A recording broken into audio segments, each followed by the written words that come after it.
예언자들이 선지자들이 말씀을 전하는 그 시기는요, 항상 보면 암울한 시기였습니다. 영적으로 타락해져 있고 사회적으로는 불의가 가득 차 있고, 그 시기에 모든 선지자들이 이렇게 하나님의 말씀을 전하는 그런 그 모습을 보게 되어집니다. 오늘 이 호세아서를 이제 우리가 다음 주에 그 마지막으로 마무리를 하게 되어지는데, 이 과정도 보면 결국은 그들이 지도층에서부터 일반 백성들에 이르기까지 영적인 타락, 또 이 사회적인 어떤 그런 불의와 범죄들, 이런 것들로 꽉 차 있는 그런 것에 대한 하나님의 경고의 메시지, 또한 하나님의 회복의 메시지, 또 하나님께서 그들을 얼마나 사랑하고 계시고 또 끝까지 기다리고 계시고 돌아올 것을 그렇게 초청하고 계시는 그런 하나님의 말씀을 우리가 호세아서를 통해서 살펴볼 수가 있는 것이죠.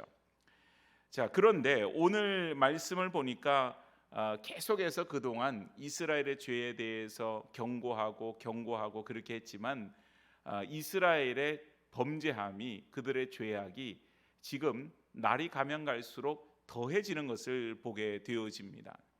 그래서 오늘 이제 1절과 2절 말씀을 보면 그들의 죄악이 지금 이렇게 되어져 있습니다. 에브라임이 말을 하면 사람들이 떨었도다. 그가 이스라엘 중에서 자기를 높이더니 바알로 말미암아 범죄함으로 명하였거늘. 이제도 그들은 더욱 범죄하여 그 은으로 자기를 위하여 우상을 부어 만들되 자기의 정교함을 따라 우상을 만들었으며 그것은 다 은장색으로 만들 것이거늘 그들은 그것에 대하여 말하기를 제사를 드리는 자는 송아지와 입을 맞출 것이니라 하도다. 자, 여러분, 여기에 보니까 1절에 에브라임이 말을 하면 사람들이 떨었대요. 에브라임이 어떤 지파입니까? 북쪽 이스라엘의 10지파, 남쪽 유다의 2지파가 내려갔는데 북쪽 이스라엘의 10지파 중에서 우두머리의 지파였어요. 거기에서 여로보암 2세와 같은 아주 강력한 왕이 나왔습니다. 그래서 에브라임 지파가 가지고 있는 그 권세, 힘은 대단했던 것이죠. 그런데 여기에 보니까는 이런 말이 있습니다. 그가 이스라엘 중에서 자기를 높이더니, 하나님이 주신 힘과 그 권능을 가지고 그들이 겸손하게 섬기고, 그리고 하나님 말씀 앞에서 복종하고 또 하나님 말씀 앞에서 낮아지는 모습으로 서 있어야 되는데, 오히려 그 가운데서 스스로를 높였다라고 하는 것입니다. 교만했다라고 하는 것이죠. 그래서 여러분, 우리가 제일 위험한 것 중에 하나가 그거잖아요.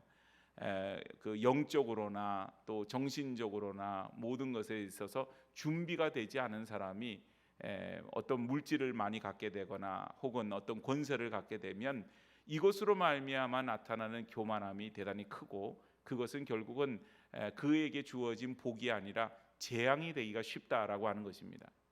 지금 이스라엘에게 있어서 리더의 지파가 되는 에브라임 지파가 스스로를 높이는 일을 주저하지 않았어요. 그 말은 뭐냐면 나 자신이 어떤 사람인 줄 아느냐, 모든 지파들보다 위에 있는 뛰어난 지파다라고 하는 스스로의 교만함이 있는 것이고요. 또 그런 가운데에서 모든 것을 할 수 있다, 내 힘으로 할 수 있다라고 하는 그런 어떤 교만함이 그 가운데 뿌리 깊게 자리를 잡고 있는 것이죠. 자, 그래서 스스로 높인 결과 그들이 행하는 일이 뭐냐? 여기에 보니까 바알로 말미암아 범죄함으로 망하였거늘, 바알을 숭배하는, 바알 우상을 숭배하는 것으로 망했는데, 그들이 더욱 범죄해서 한 발 더 나가서 어떻게 했는가? 자기를 위하여 우상을 부어 만들었는데 정교하게 그거를 만들고서는 그 우상 앞에 이제 제사를 드리게 되는 것을 봅니다. 여기에 보니까 자기를 위하여 우상을 부어 만들었다. 늘 말씀드리지만 우상은 자기를 위한 것이에요.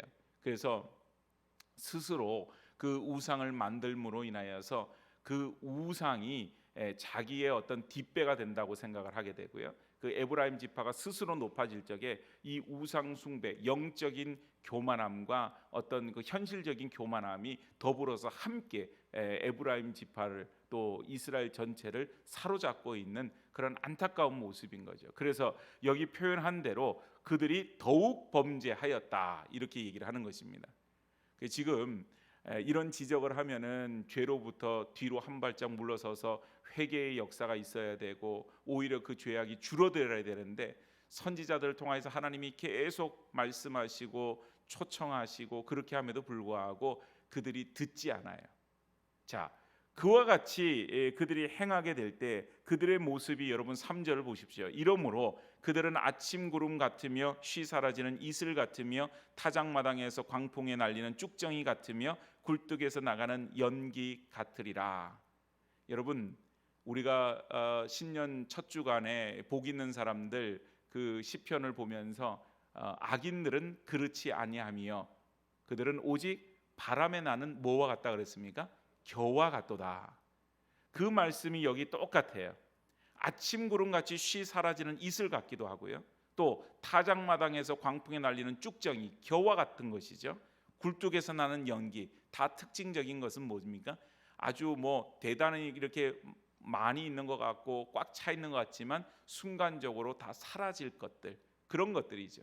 그런데 시편 1편에서 우리가 말을 할 때 악인이라고 하는 것은 어떤 사람을 악인이라 그랬습니까? 하나님을 대적하는 사람을 악인이라 그랬었어요. 기억나세요? 기억이 안 나시죠? 그래서 감사해요. 계속 제가 말씀을 전하잖아요. 여러분들이 한 번 듣고 다 기억하면 들었던 얘기 또 들은 건데, 그렇고 처음 듣는 것처럼 해주셔서 너무 감사해요. 악인은 하나님을 대적하는 사람들이에요. 그래서 오늘 여러분 본문 보시면요, 여기에 그 9절 말씀에 이런 말이 있습니다. 이스라엘아, 내가 패망하였나니 이는 너를 도와주는 나를 어떻게 함이니라고요? 대적함이니라. 하나님을 대적하고 우상을 숭배하고요, 하나님을 대적하고 오만한 자의 자리에 앉아서 하나님 없이 내가 모든 것을 스스로의 힘으로 할 수 있다, 그런 어떤 스스로에 대한 교만함으로 꽉 차게 되는 그런 악인들의 모습이 뭐와 같다 그럽니까? 바람에 나는 겨, 오늘 본문에 있어서는 광풍에 날아가는 쭉정이와 같더라, 그렇게 설명을 하고 있어요. 오늘 여러분, 이스라엘 백성들의 삶의 모습이 그렇게 하나님을 대적하는 자들의 모습이었고요, 그런 하나님을 대적하는 자의 모습은 복 있는 사람들입니까? 아니잖아요. 복 있는 사람처럼 하나님 말씀을 가까이 하는 사람들입니까? 아니죠.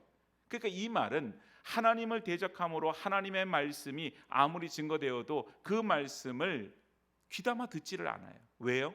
들을 귀가 없어요. 마음판에 새기지 않습니다. 왜요? 마음이 딱딱해 굳어져 있기 때문에 그렇습니다. 그래서 하나님의 말씀이 다 튕겨서 나가버리는 거죠. 얼마나 안타까운 현실인지 몰라요. 그 가운데에서 죄가 더해지는 그런 일들이 있게 되고 그들이 결국은 하나님을 대적함으로 맞아들이게 되는 그런 결과는 쭉정이처럼 광풍에 날아가 모든 것이 사라져버리는 그런 지금 처지에 직면하게 되었다라고 하는 것입니다.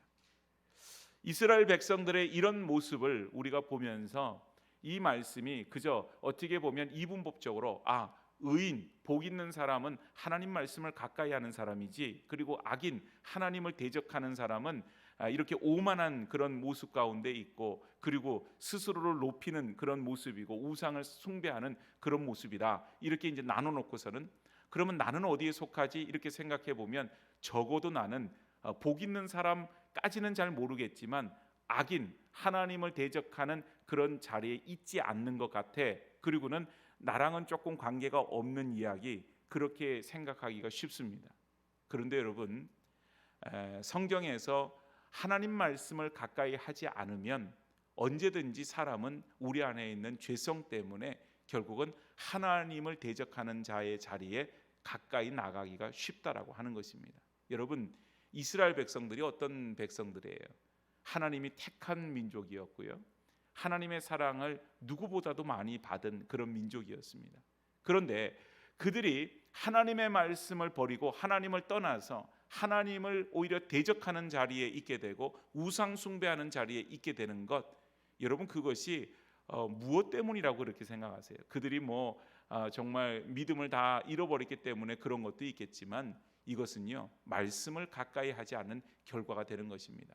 여러분, 남유다 왕 중에 요시야라고 하는 그런 왕이 있어요. 물론 히스기야 때도 마찬가지인데 그들이 왜 하나님 앞에서 선한 왕이라고 얘기하느냐? 특별히 요시야라고 하는 이 왕은 이제 하나님의 말씀을 듣다가 그 말씀을 통하여서 종교 개혁을 한 그런 왕이 되어집니다.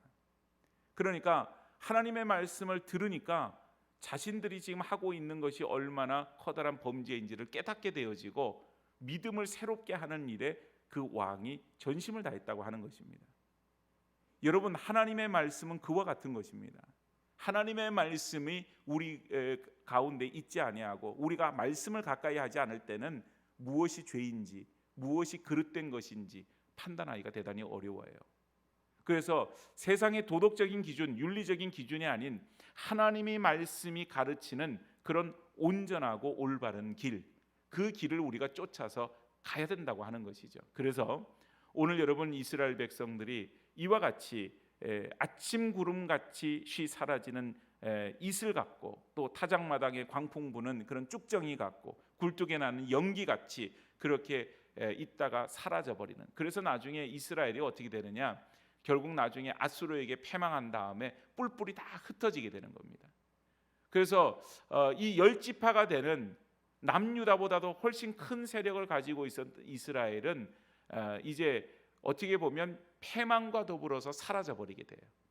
남유다는요 포로로 끌려갈지언정 나중에 하나님께서 은혜를 주셔서 70년 후에 포로 귀환의 시대를 마련하게 되고 또 그 가운데서 다시금 이제 에스라, 느헤미야와 같은 그런 지도자들을 통하여서 영적 각성 운동을 시작하게 되어지는 것을 보게 되어집니다.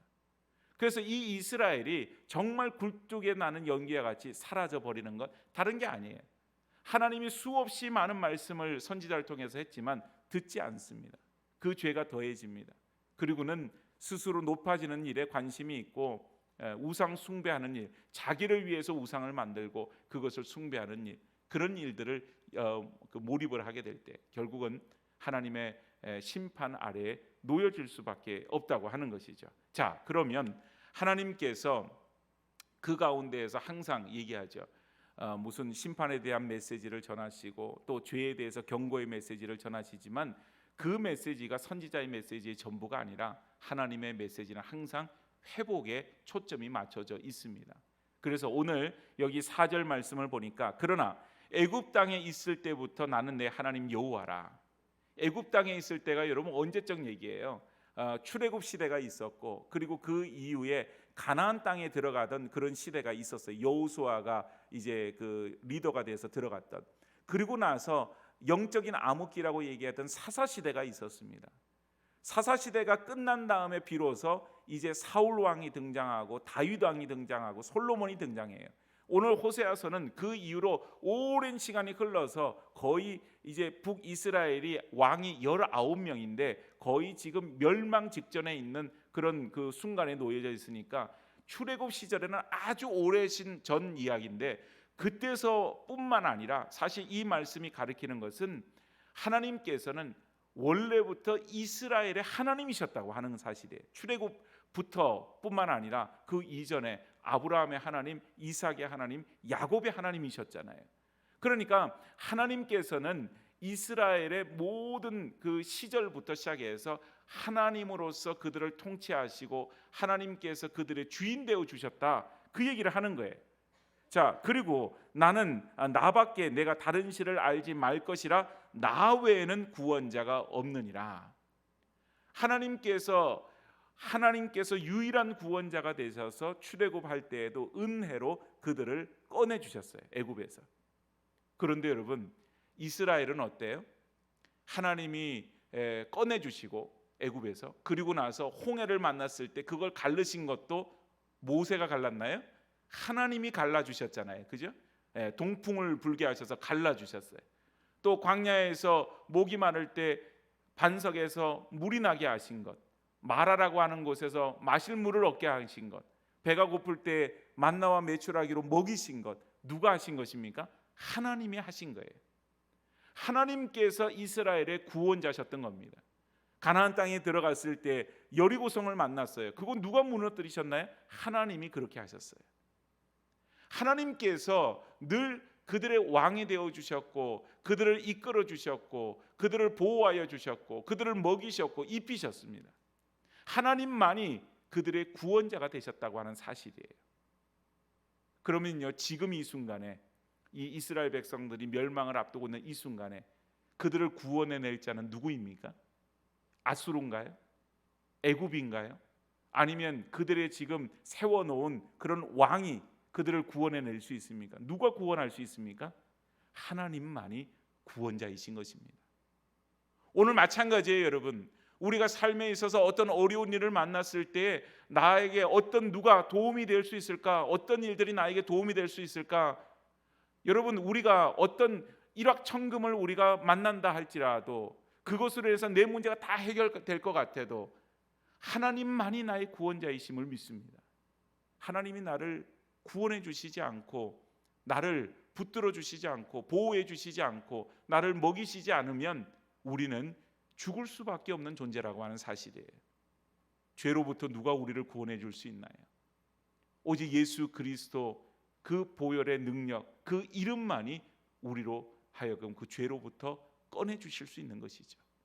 하나님만이 바로 구원자가 되시는 것을 알게 하도록 그렇게 하였다는 거죠. 자, 그런데 여기에 보니까 5절 6절에 내가 광야 마른 땅에서 너를 알았거늘 그들이 먹여준 대로 배가 불렀고 배가 부르니 그 다음에 어떻게 해요? 그들의 마음이 교만하여 이로 말미암아 나를 잊었느니라. 처음에 만나가 내렸을 때 온 지면에 하얗게 아침에 그게 내렸잖아요. 사람들이 배가 고픈데 이게 뭐야? 그리고는 그 맛을 보니까 꿀을 섞은 과자 맛 같고 너무 좋았던 거예요. 배불리 먹을 수 있었죠. 수고하지 않아도 아침만 되면 그게 내려와져 있는 거예요. 그래서 사람들이 이게 뭐야? 이게 뭐야? 그러다가 그것이 이름이 되었죠. 신기한 그런 그 것으로 생각했는데 그것 자체가 이름이 될 정도로 그것에 대해서 놀랐고 그것에 대한 은혜가 깊었어요. 자, 그런데 나중에 그것을 한참 먹다 보니 사람들이 만나에 대해서 뭐라고 얘기합니까? 내가 이 박한 식물을 싫어하노라. 그런 얘기를 해요. 배가 부르니 교만하여서 하나님이 내려주신 것을 잊어버리게 되었다. 그 은혜를 잊어버리게 되었다라고 하는 것입니다. 오늘 여러분, 우리가 정말 하나님을 믿고 하나님의 은혜로 지금까지 살아왔어요. 우리가 늘 고백하듯이 지금까지 지내온 것 주의 크신 은혜라.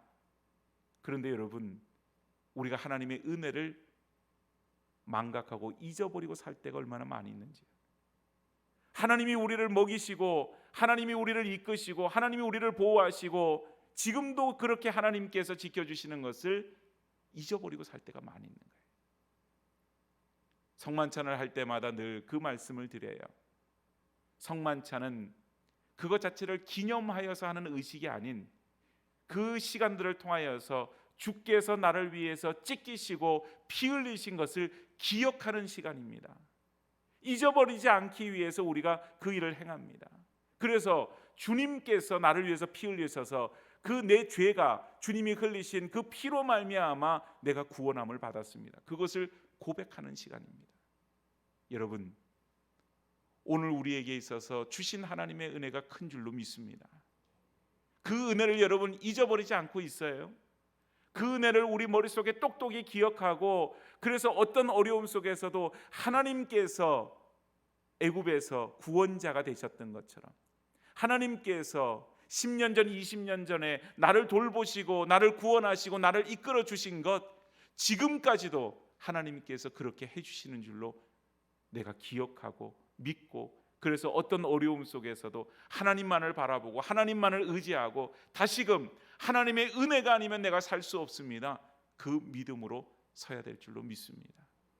우리가 많은 경우에요, 그걸 잊어버리게 되니까 그 다음에 우리의 입에서는 뭐가 흘러나오게 되나요? 원망과 불평이 흘러나오게 되는 거예요. 그것이 이스라엘 백성들의 모습이었어요. 하나님이 먹이시고 채우시고 은혜를 베풀어 주셨는데 그 순간에만 그것을 기억하고 잊어버리게 되니까 자꾸 여러분 원망하고 불평하고 그 속에서 그런 일들을 하게 되는 거죠. 오늘 우리는 하나님의 은혜로 채용을 받은 사람들, 하나님의 은혜로 서 있는 사람들, 바로 은혜로 먹고 사는 사람, 성도인 줄로 믿습니다. 그래서 은혜로 사는 거예요. 매일매일 은혜로 사는 거죠.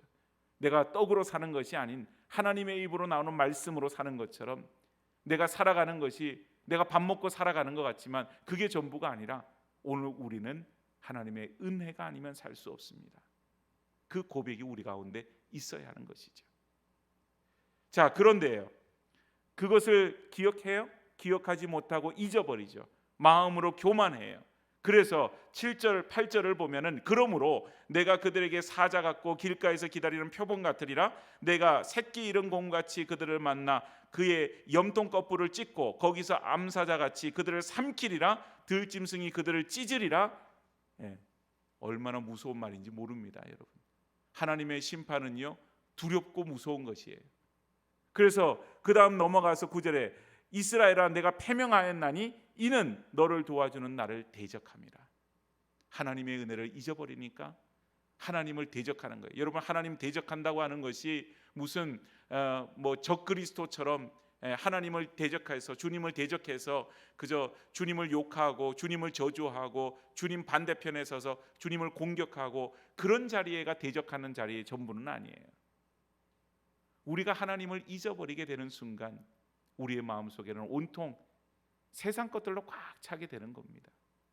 내가 떡으로 사는 것이 아닌 하나님의 말씀으로 사는 것이니라 이걸 잊어버리는 순간 내가 떡으로 살아가는 사람으로 서게 되는 거지요. 그렇게 되면 하나님의 은혜를 망각하는 사람, 결국은 오늘 망하게 되는, 하나님 앞에서 대적하는 그런 악인의 자리에 설 수밖에 없는 것입니다. 오늘 여기 10절 11절에 바로 그 과거의 얘기를 또 하죠. 전에 내가 이르기를 내게 왕과 지도자들을 주소서 하였느니라. 내 모든 성읍에서 너를 구원할 자 곧 내 왕이 이제 어디 있으며 내 재판관들이 어디 있느냐. 내가 분노함으로 내게 왕을 주고 진노함으로 패하였느니라. 여러분, 사무엘 선지자 때 왕을 달라고 요청했어요. 하나님이 그것을 기뻐하지 않으셨어요. 왜냐하면 하나님께서 이미 이스라엘의 왕이셨는데 그들이 어떤 왕을, 사람의 왕을 달라고 하는 것은 하나님이 왕이 되지 못하도록 그것을 하는 것이다. 하나님은 그렇게 보셨어요. 그래서 그 일을 마땅치 않아 하셨어요. 그런데 그들의 요구가 거셌습니다. 사람들의 패역함의 그 요구들이. 그래서 그 왕의 어떤 세우는 것을 하나님이 허락하여 주셨죠. 그런데 여러분, 결국은 이스라엘의 19명의 왕 중에서 선한 임금이 한 명도 없었어요.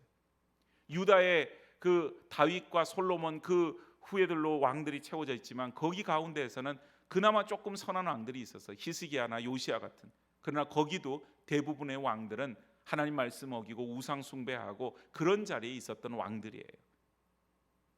그래서 여러분, 지금 누가 있어서 너희들이 세운 왕 중에 누가 너희들을 구원해낼 왕이 있느냐? 어디 있느냐? 그 사람들이 그렇게 물으시는 거예요. 사람의 힘으로 능으로 할 수 있는 것 같아서 했는데 그것으로 뭘 할 수 있느냐? 아무것도 할 수 없었다는 거죠. 오히려 그 왕으로 말미암아 나라가 더 혼탁해지고 영적으로 타락의 길로 걸어가게 되었다는 사실이에요. 그래서 그 왕들이 다 패함을 받습니다. 다 그 자리에서 물러나게 돼요. 살해를 당하게 되거나 쿠데타로 인해서 대부분 죽임을 당하죠. 그래서 북이스라엘의 이 정치는 대단히 혼란스러운 지경에 이르게 된 것이죠. 오늘 12절에서 이제 쭉 이제 마지막까지의 말씀이 결국은 그런 하나님의 심판이 어떻게 임할런지에 대한 그런 말씀을 쭉 하고 있는 것을 보게 되어집니다. 그러나 그 속에서도 우리가 희망을 갖는 것은 14절 말씀이에요. 내가 그들을 스올의 권세에서 속량하며 사망에서 구속하리니 사망아 나의 재앙이 어디 있느냐? 스올아 내 멸망이 어디 있느냐? 뉘우침이 내 눈앞에서 숨으리라. 하나님께서 우리를 스올의 권세, 지옥의 권세 속에서도 속량하시고 사망에서도 우리를 구속하신다 말씀하십니다. 하나님께서 우리로 하여금 정말 우리의 죄악 때문에 우리는 소망이 없는 존재고 절망이 없는 존재고 절망 가운데 있는 존재고 그 속에서 아무런 희망이 없는 그런 상태에 놓여져 있는 존재임에도 불구하고 하나님이 우리를 사랑하여 주셔서 우리를 그 사망에서부터 건져주신다 말씀하세요. 하나님의 사랑은 그런 것이죠. 하나님의 사랑은 사람이 측량할 길이 없을 만큼 위대한 사랑이죠. 사랑하는 여러분, 우리가 그 사랑 아니면 이 자리에 있을 수 있을까요? 그 은혜가 아니면 어떻게 이 자리에 있을 수 있을까요? 하나님께서 우리를 사랑하여 주시고 은혜를 베풀어 주셔서 오늘 우리가 여기에 있습니다. 하나님의 은혜와 사랑을 잊지 않는 주의 성도들이 되기를 축복합니다. 기억할 수 있기를 바랍니다. 날마다 하나님께 가까이, 주의 말씀에 가까이 감으로 인하여서 우리의 입술이 원망과 불평과 정말 그런 것으로 하나님을 대적하고 패역함으로 놓여져 있는 그런 삶이 아닌 하나님 앞으로 돌아오는, 그래서 하나님만이 나의 구원자가 되시고 하나님이 나를 어떻게 이끄시고 인도하여 주셨는지를 우리가 기억하고 그 은혜를 날마다 생각하고 오늘도 내일도 우리의 삶이 하나님의 은혜로만 채용을 받는 주의 성도들 삶의 여정이 되어지기를 다시 한번 주의 이름으로 간절히 축복합니다.